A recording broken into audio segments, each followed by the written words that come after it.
श्री कृष्ण कहते हैं, जो तुम्हें प्राप्त है वही तुम्हारे लिए पर्याप्त है। एक समय की बात है, एक यात्री एक ट्रेन में सफ़र कर रहा था।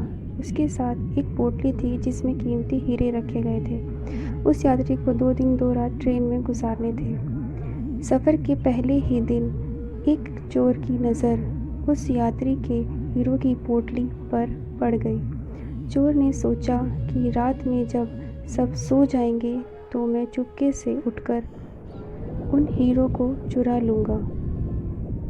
ये सब सोचकर वो चोर बहुत खुश होने लगा। जब शाम का वक्त हुआ, 6 या 7 बज रहे थे, तब चोर सो गया क्योंकि उसे रात में जागना था और हीरे चुराने थे। जब उस यात्री का सोने का वक्त आया तो उसने चुपके से अपने हीरो की पोटली अपने बैग में से निकाल कर उसके पास जो आदमी सोया था, यानी कि जो चोर था, उसके बैग में डाल दी। ये सब करने के बाद वह यात्री आराम से सो गया। रात के जब 2-3 बज रहे थे, तब वो चोर उठा। उस यात्री के बैग को पूरे अच्छे से जांच पर उसे बैग में कुछ नहीं मिला। चोर परेशान हो गया। उसके सोने के बाद वह यात्री उठा। उसने अपने हीरो की पोटली उस चोर के बैग से निकालकर अपने बैग में वापस रख दी।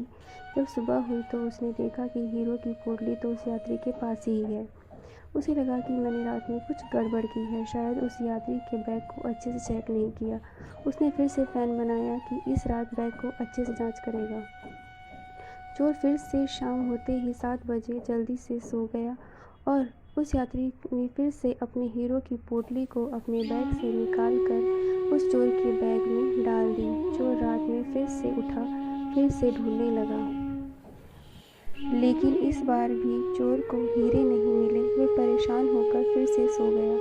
वह यात्री सुबह के 5 बजे उठकर अपने हीरो की पोटली को चोर के बैग से निकाल कर अपने बैग में वापस डाल दिया। जब सुबह हुई, स्टेशन आया। वह यात्री स्टेशन पर उतरा तो चोर उसके पास आकर कहने लगा, मैं ज़िंदगी में कभी भी चोरी नहीं करूँगा, बस मुझे इतना बता दो कि हीरो की पोटली आपने कहाँ रखी थी।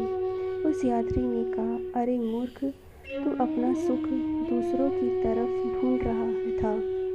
अगर तू खुद के अंदर देखता तो तुझे सुख ज़रूर मिलता। अगर तू अपने गिरेबान में झांकता तो तुझे पता चलता कि तू चोर नहीं बल्कि तू तो मालिक था। वो हीरो की पोटली तेरे ही पास थी।